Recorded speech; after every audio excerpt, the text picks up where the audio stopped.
Thomas Griggs, graduated from Duke University, where he spent 2 years studying ethics, world religions, symbolic communication, and Jungian psychology, followed by additional study in the Divinity School. His first master's degree in psychotherapy and social change led to licensure as a marriage, family, and child therapist, specialty in transformational group psychotherapy. He earned his second master's and doctorate in clinical psychology from Palo Alto University. After working at the interface of clinical psychology and psychic emergency in both inpatient and outpatient settings, he helped launch the Association of Psychic Practitioners in Northern California. Since 1993, he's been an active member of the Mankind Project, becoming a declared elder in 2019. After calling North Carolina home for more than 4 decades, he returned to the West Coast in 2020 to be near his daughter and granddaughter in Seattle. And with that, I'll introduce Thomas Griggs. Thank you, Mary Grace.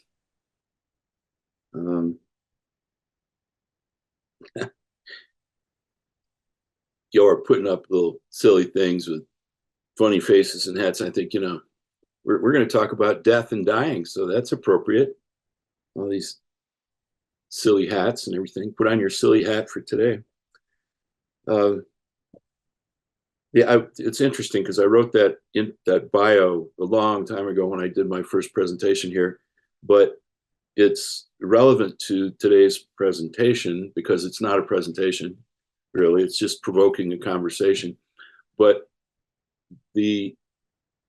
what happened was when Mac told the story about his friend appearing to first a friend and then his family after he was reported to have died, it set in motion it's a train of thought for me on 3 subjects. And one of those was what has been my belief system about death itself. And the second was what's been my belief system about miracles. And the third was what has been my growth in my understanding of dying and facing the process of dying.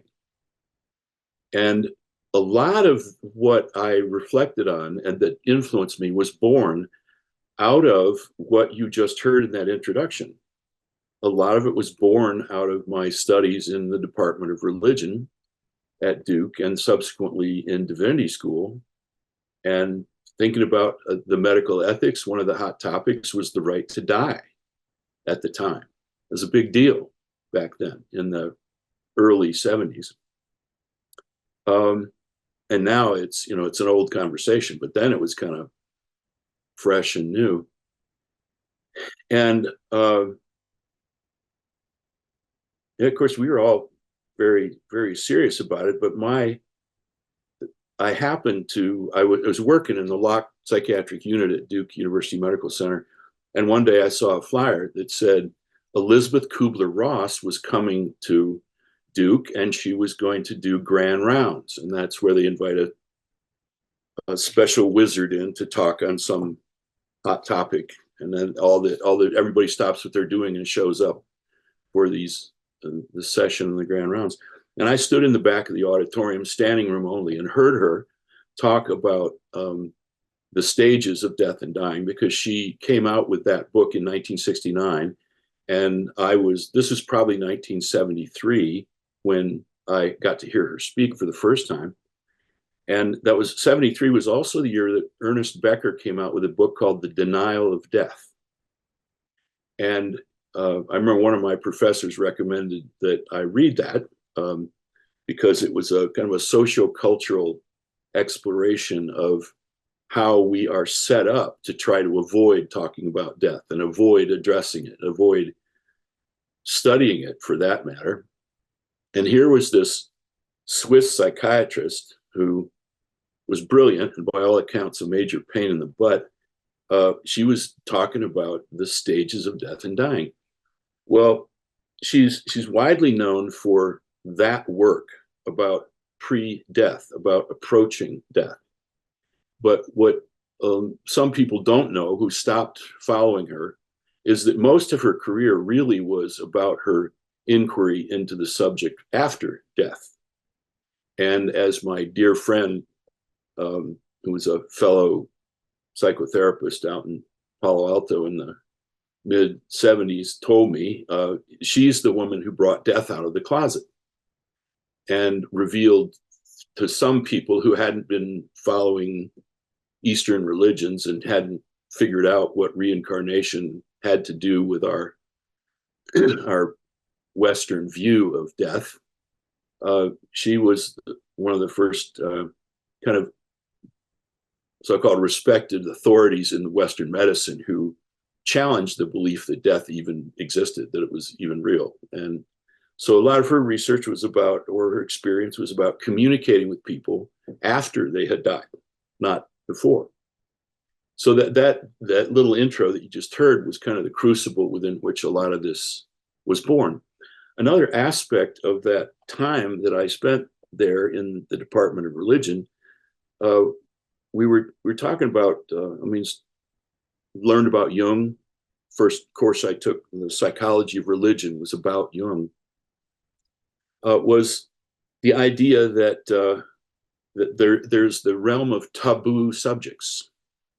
And of course, death figured high up on the list of taboo subjects.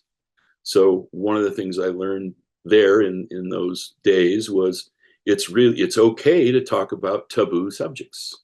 In fact, it's highly desirable to go into exploring subjects that the general population would prefer not to talk about. Because the great mysteries of life and death are at the boundary of life and death. And they are at the place where if we understand death, we understand life. So a lot of this was born back in those days. But then, so I want to open up a conversation for us, just sharing our experience with our own growth in our understanding, our conception of death, how we've grown up in that. But also, and this is part of what popped out of Mac's story the other day, was that there's a parallel unfolding for me about my understanding of what miracles are. And Elizabeth Kubler-Ross again figured prominently in that conversation for me personally, because less than 10 years after I saw her in Durham, I got to sit with her literally at her feet for 2 days in Menlo Park, where I was in school. And she was talking about what she'd been up to in her conversations with people after they died. And I learned that she had been a confidant of Karen Ann Quinlan's. For those of you who remember who Karen Ann Quinlan was, she was one of the people around whom the right to die conversation swirled back in early 70s. And because she was in a coma and she was on a ventilator, and there was a struggle about whether or not the doctors would let her die. And her parents wanted her to die, but the doctors wouldn't let her. So there are lawsuits and all this other stuff. And there's a bunch of cases in that regard. But what Elizabeth said was that she found out she could communicate to Karen Ann through music. And that I don't remember the exact details of how she did it, but she established a relationship with her and was able to kind of go back and forth and understand Karen Ann's preferences, even though she was supposedly in an unreachable coma. Later, that same understanding extended into conversations and inquiry with people who were on the other side of the veil. At the same time, a friend of mine in Santa Cruz wrote a book called Losing a Parent. And she was a student of, not exactly a student, but she hung out in the same crowd as Stephen Levine and some of the other people who were talking about death. And in her book, she chronicles, she's also a family therapist and a sand tray therapist and also an astrologer. So, side note, through astrology, I had studying that for 10 years, I came to understand about reincarnation, and that my whole worldview shifted to include multiple lifetimes and past life regressions, which is part of that conversation. But Alexandra Kennedy, who wrote Losing a Parent, little new twist in my evolution there. She was with her father when he died, in the process of him dying. But then after he died, she set up an altar and communicated with him on a regular basis, two-way communication. So I learned from back in, John Lilly wrote a book called The Center of the Cyclone back in the 60s. And the punchline, he was a psychologist, he researched whether or not, how much we can manifest. The New Age belief was we could manifest anything. And he was a little skeptical about that sweeping claim that we could manifest anything. And so he studied. He drew the conclusion that whatever we believe to be true is true or becomes true within limits. And those limits are to be established experimentally and experientially. That's a pretty broad category, but the front end of that is whatever we believe to be true is true or becomes true. So it was a both and to me.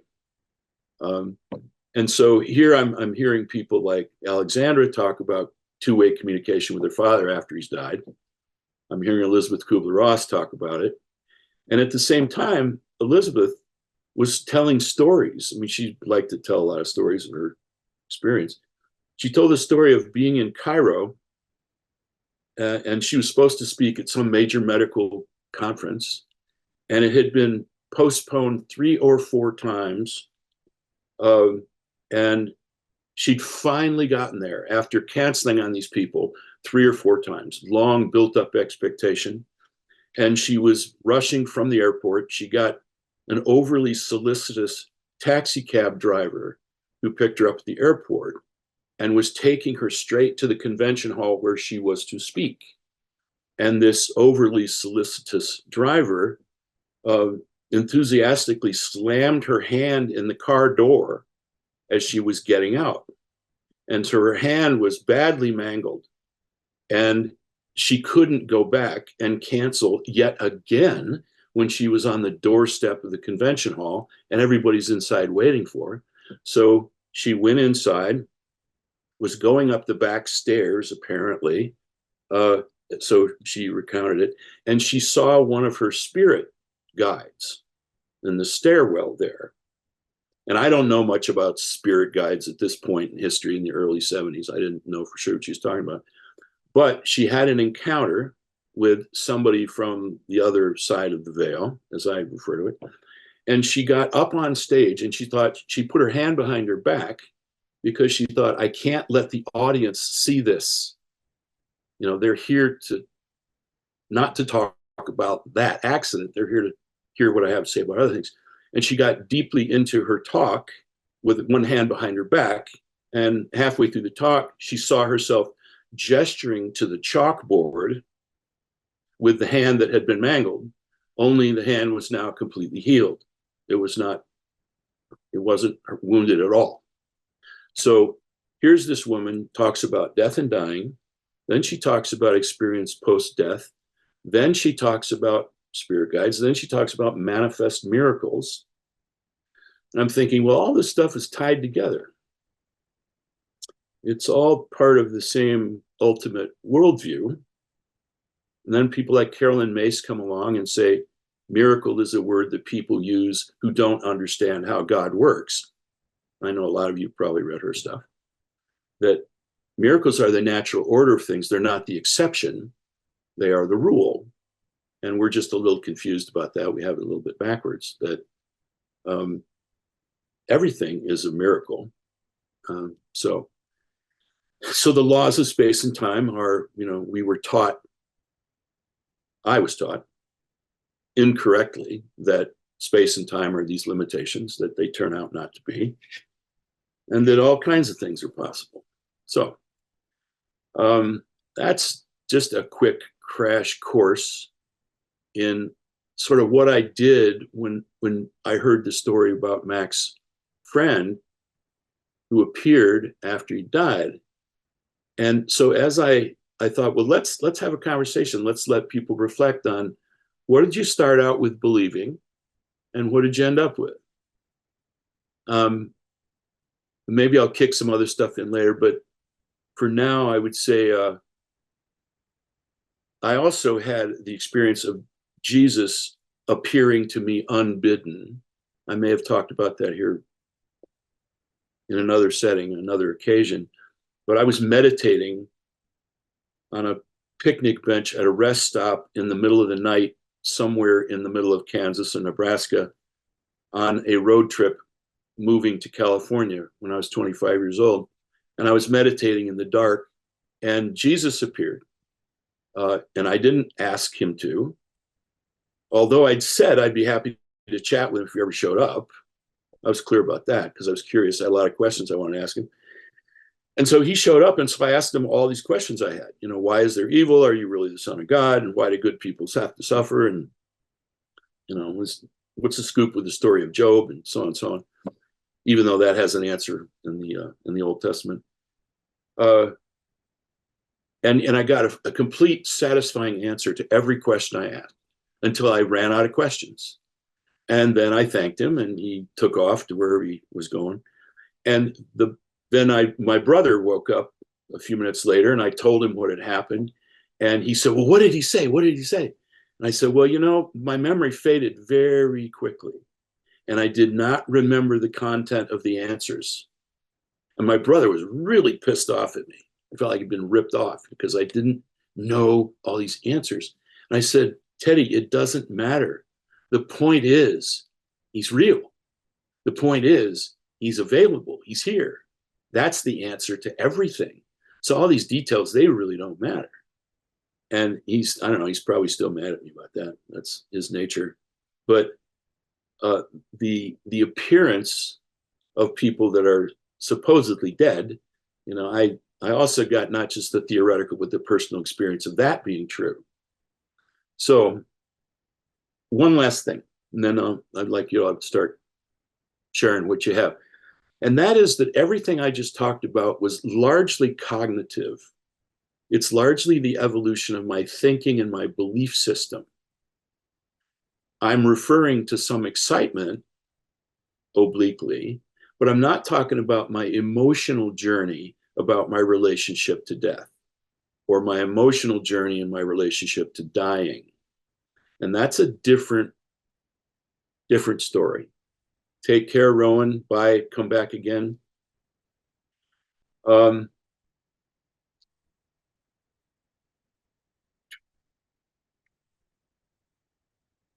emotionally, it's a little different because my mom died unexpectedly when I was 13. And I remember going into the funeral home, and they invited us to go in and see her in her casket. And that totally terrified me. And for a long time, and in some respects, even to this day, there's a part of me that is uncomfortable with my own experience of the death of somebody who's I deeply care about, that's meaningful to me. It's not a conversation I welcome at first impulse. I've learned to encounter it. I've learned to go like to my mother's gravesite and intentionally speak to her and intentionally say goodbye to her, using a structure that I learned about how to account for all my emotions. That was helpful, but there's part of me still feels guarded about encountering dying. And I can go into more detail, but I'm not going to do that at the moment. I'll leave it to you all. So I just hope that sparks a little bit of reflection for you all. The questions are, what did you start out believing about death and miracles, and where did you end up? What key experiences contributed to your evolution? And what questions are you now left with on these subjects? Or what are you curious about on these subjects? And if you don't start talking, you have to listen to me ramble some more. Diana, talk to us. Oh, Lordy, I could go on for a long time about this. I bet. I had learned a way of journaling based on Progoff, where one creates a dialogue with a departed loved one or with a work of art or whatever. So I had been journaling for many years using that technique. I had had a conversation with my departed father, who was my nemesis. And so I'm just saying that because I trusted that kind of input. And then when Paul was quite ill and before he passed, he did promise to send me someone, as most of you know. But he also said that he would like me to have his ashes near me. And he liked hearing how I could talk to my father. And he wanted to be able to talk to me. And so very shortly after he passed, I mean, he was so present that I just sat down and started writing back and forth to him, even within hours. And the input that came through was so amazing. I could hear him in my head. I even at one point thought he disappeared after 3 days, and I thought, well, maybe that's all I get to have of him. And then somebody from the Inside Edge called and said, Diana, we held a wake for Paul last night. The men's group did, the Razor's Edge, they called themselves. And they said, Paul was there. And I said, oh, that's where he was. It just became kind of whimsical and funny. And then as time went on, Paul would tell me to go do strange things. He told me to get out of my chair and go buy a squirt gun. And I mean, I won't go on. My book, Send Me Someone, A True Story of Love Here and Hereafter, tells all these stories. It took me 10 years to write that book, but it has the most amazing coincidences. And as most of you know, within 2 months, my new husband walked into the Inside Edge, and he was very interested in death. He was so sure that death was not the end. He would sit with people when they were dying because he'd like to talk them across. It was astonishing the way he was about that. And we even took training as end-of-life doulas because there's something that we're missing about having a way of passing that accepts it all, and one can create one's vigil scene, ideally. I mean, it's really quite an amazing opportunity, I think. And this is such a great subject because that time is going to come for each one of us. And if we can do it incredibly consciously and depart this plane in a way that empowers others and lets people know how much we love and appreciate them, then I think this is a fantastic subject. So, I mean, as I say, I could do 3 hours on this easily. Thank you for doing it. Thank you. Mary Grace? It's really interesting. I had a wonderful experience. My previous husband had suicided, and 2 days later, the family had sent my teenage son and I on a trip, kind of a getaway, and taking off in the plane just as we were still on the ground. I just had this, wasn't a rational thought, but I just had this thought that I was leaving him, I was abandoning him. And I remember leaning back on the airline seat, closing my eyes and just feeling very cheerful. And he appeared to me vividly. smiling from ear to ear. And he said, "It's okay, I'm fine." And you know, it was so it was so valuable to me because it was so real. And so I've just always been grateful for that. Thank you. Paul, Bonnie?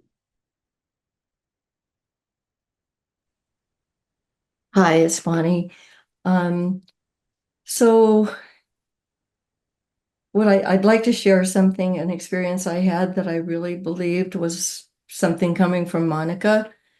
But just to backtrack a little bit, for my life experience with death, I was taught that if you weren't a Christian, meaning you were completely, you had to believe in Jesus as the only answer, and that whole thing. This is the way that I was raised. And so I believe that if I wasn't, and then I would wonder, am I Christian enough? Did I, I said the right words, but am I, am I really okay? And so I lived with that. It's a long story how I started thinking differently.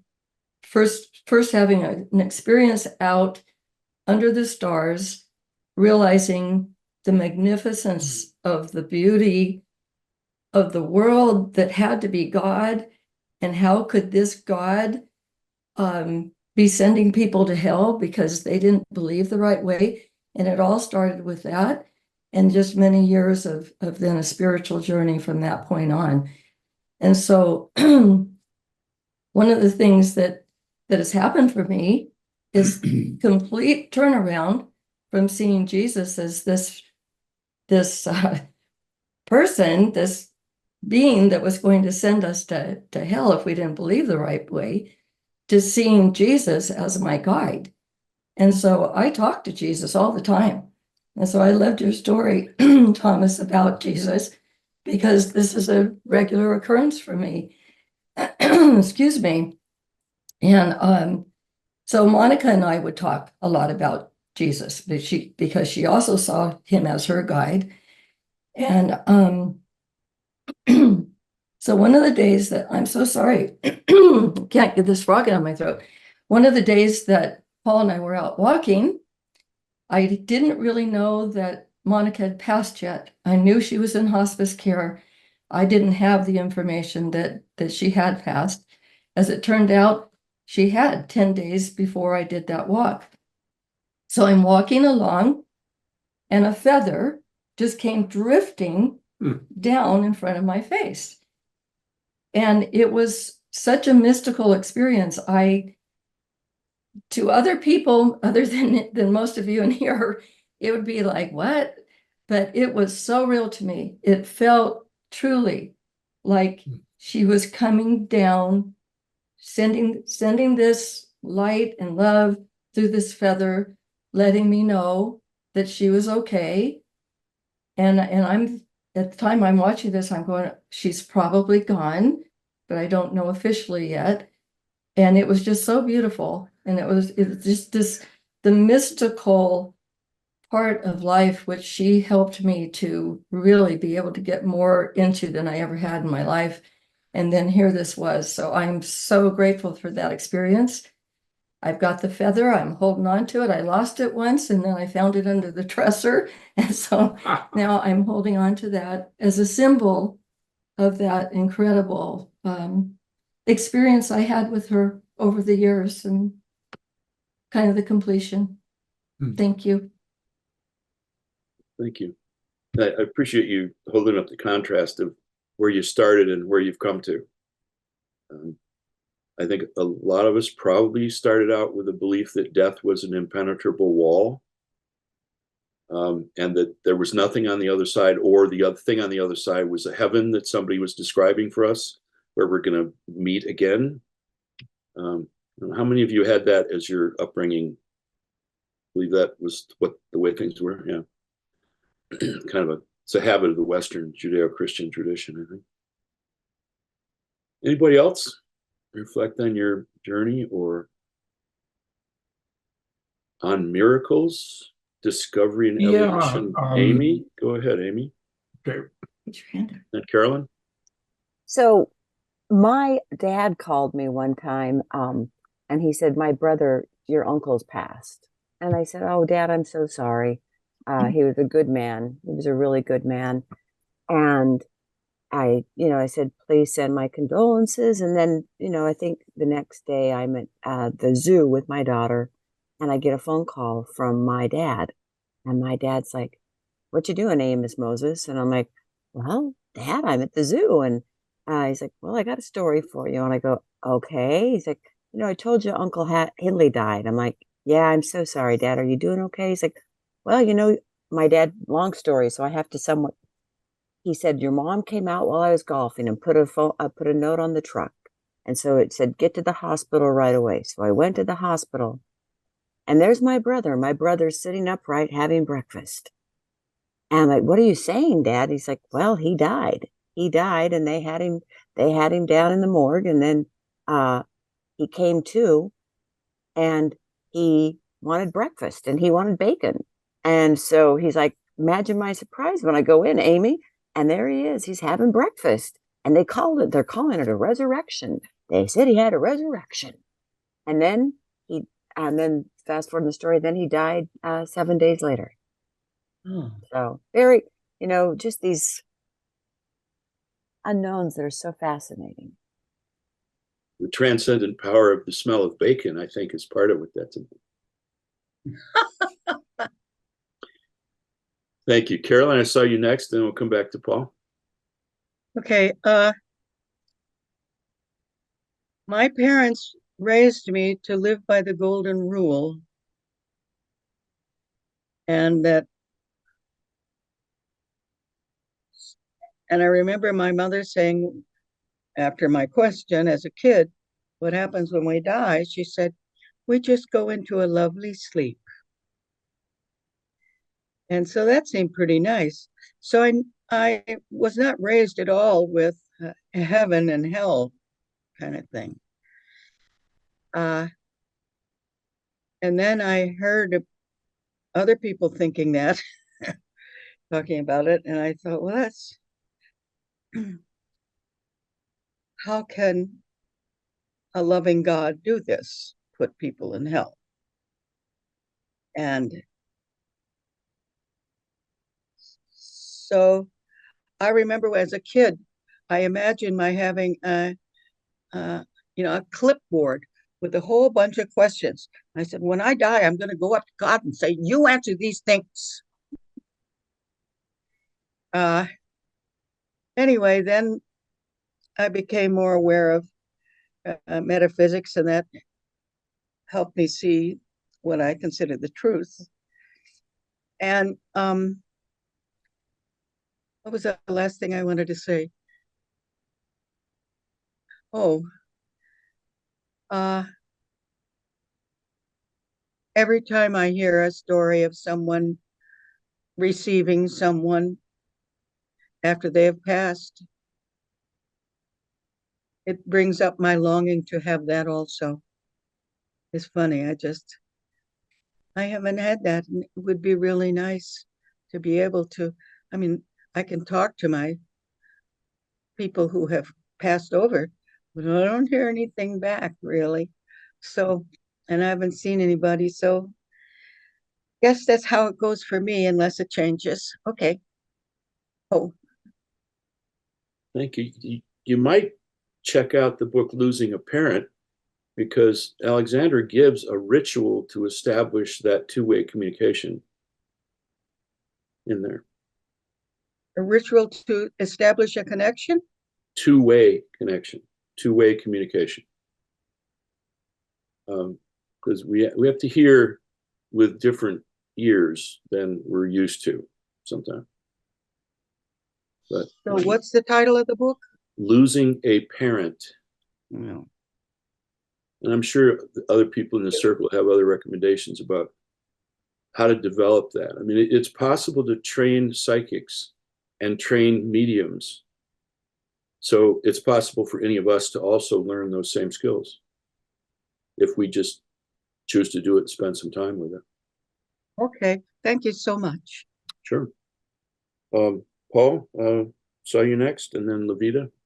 Okay, so after my mother's death,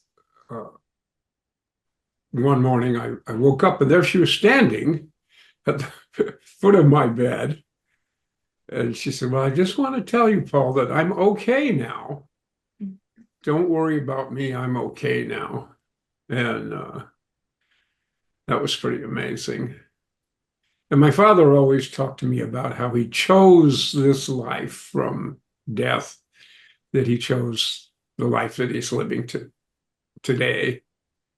And so I've always had this feeling of a continuation of the spirit or the soul. And I'm pretty sure that that's the way it works. And so that's my share. Thank you. Levita, you had your hand up a minute ago. Yep, I do. I have really so many to choose from. I've worked with hospice patients. And I was combing my mother's hair when she departed. And I've shared with this group before what that experience was like. And I've also had, I'm sorry Mac left, I saw he left. It's like, I also have been out and about and have what I call sightings. I'd gone to Royce Hall at UCLA for a presentation, and a dear friend who left by suicide, he enjoyed programs like it. We went to, it happened to be Mary Oliver, if I can get my tongue in place here, happened to be a Mary Oliver presentation that night. And when I left, I saw Russell like 3 or 4 people ahead of me walking out as well. And I just started having this conversation. I said, you stinker. I didn't know you were coming. How come you didn't tell me? And, you know, blah, blah, blah, blah, blah, blah. And then my cognitive mind kicked in and went, wait a minute. Russell's gone. It's like, it couldn't be Russell. But there was no doubt in my mind and heart that it was Russell that I saw. And I was glad he was able to come and enjoy that evening. And one day I was driving down the street and I saw my eldest son, who also left by suicide. Thank you, Mary Grace. I appreciate that terminology. And he was riding a bicycle, which was one of his great passions. He had a mountain bike and would go out and just challenge himself and life and everything else riding his bike. And here he was riding down Wilshire Boulevard, basically alongside of me for about 3 stop signs. And then I didn't know where he went. So I went around the block. I was so sure that he must have gone in a shop. And I literally was looking for him while, again, my cognitive mind was saying, it can't be him. It's like, here you go again, because I've seen him many, many times. I don't think we're smart enough to be able to challenge the immensity of the mystery of life. And that is in all of its aspects. It's like there are so many things that my little human mind can't comprehend. It's almost like it's not any of my business, but I do experience them. And every single time I'm grateful, I feel touched and blessed. I'd be cleaning up the kitchen and a song my mother used to sing to me would pop in my head. And it was always, the one song in particular was, Have I Told You Lately That I Love You? And I would just be doing dishes, bawling my eyes out for the reminder and the joy of having that reminder, and that I call it a blessing or grace. It was like, no, as a matter of fact, you hadn't. And I'm so glad for that. And like you mentioned earlier, Thomas, it's like, we don't know, and there is no limit. And if we stay open, these miracles, these gifts, these reminders, can happen at any point in time. It can be a smell, it can be a breeze caressing your cheek and reminding you that something is flying by. It definitely could be a feather. And I'm just grateful every time it happens, and touched and blessed that I had the wonderment of having them in my life for the time that they were here. Thank you for this topic. It is very definitely near and dear. Thank you. Hope. I saw 3 or 4 other hands, and we've got maybe 5 minutes. If you can budget yourself so that people have a chance, that might be nice. Michelle, Lori, Sarah, and Hadia. So I'll try to talk quickly. I had the privilege of giving my mother a beautiful death in 1987. In 2009, my nephew's wife was battling cancer, 7 rounds of chemo and a bone marrow transplant. And I had been going up to the hospital every day and was exhausted. I was spending many nights there. And so I went to a spa in St. George, Utah. There was a medium there. I went to her presentation. And all of a sudden, she said, I have a message from a woman named Alice, which is the name of my mother. And I went, what? So she walks over to where I am. And my mother said through her, she said, your mother is telling me that someone is very, very ill. And she's not a daughter, but she's like a daughter. And Aaron had just started to call me mom. And then she said, your mother is telling me that you have a sister and you're very different. Indeed, that was true. She said, before your mother passed, she gave both you and your sister a gift, a bracelet, she said. And I'm just reacting to this because indeed my mother gave each one of us a bracelet. And then she said, your mother wants me to tell you that how grateful she is to you for the death that you gave her and for her passing, and that you gave her so much love and so much care, and it meant so much to her. And she is giving you love right now and telling you that she will be with you during this time and will be there for this person that is experiencing potential dying, and that you can count on that. And I have never felt so filled with gratitude and joy as a result of that. And then very briefly, this woman came to Seattle a few months later. I'm with a group of people that I brought from Boeing to experience her and friends. And she indeed has another message from my mother of a similar nature, only with even more specifics. And so if I ever question the belief of that, and I don't, I mean, I believe in it, but to be gifted that at that particular time was a healing balm. Thank you. Lori, I think I saw your hand next. You still have a share?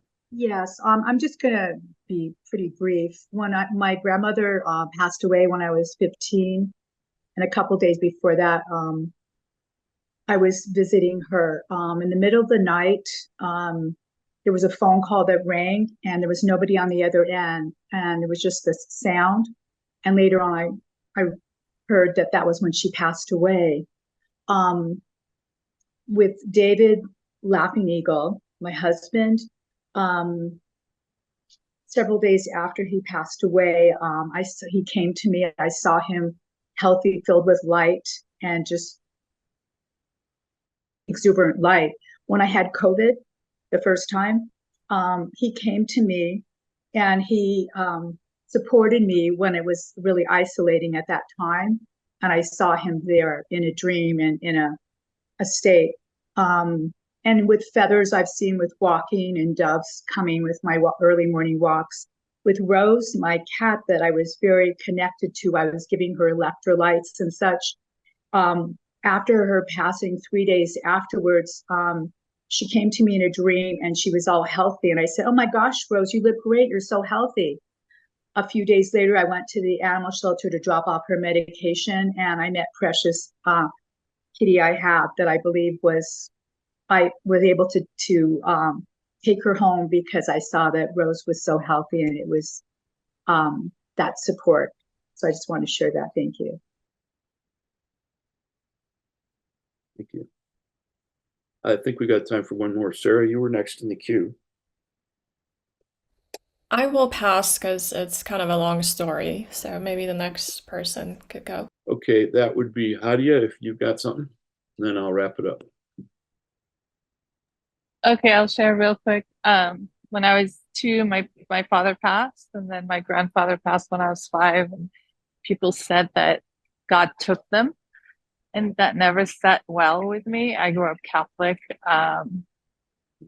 And then as I got older, to me right now, when people pass, the concept of God is that he's with me as I go through my challenges and grief, not an entity that takes people I love away from me. Just briefly. So thank you. Yeah, thank you. So I hear the transition there, the contrast and the learning. So I put out some questions kind of at the beginning, and if I listen to what I heard, what I get is that our experience of encountering a new reality about death and dying and a new reality about miracles, our personal experience of that is so deep and moving and compelling that we have a need to share those stories. And that one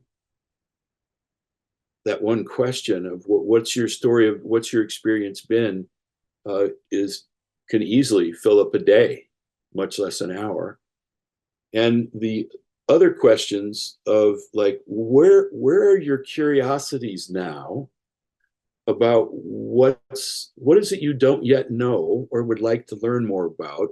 That could take a whole nother day, which I don't know if we would ever get around to that. But that my main takeaway is that these experiences are so profound that there's a deep need to share and connect with them just in and of itself without doing anything else with it. And I appreciate everybody that kicked in and shared with something. Thank you. I would love to do another morning with this, Thomas. It was exceptional. Thank you so much. It was wonderful. Thank you. We'll schedule another morning.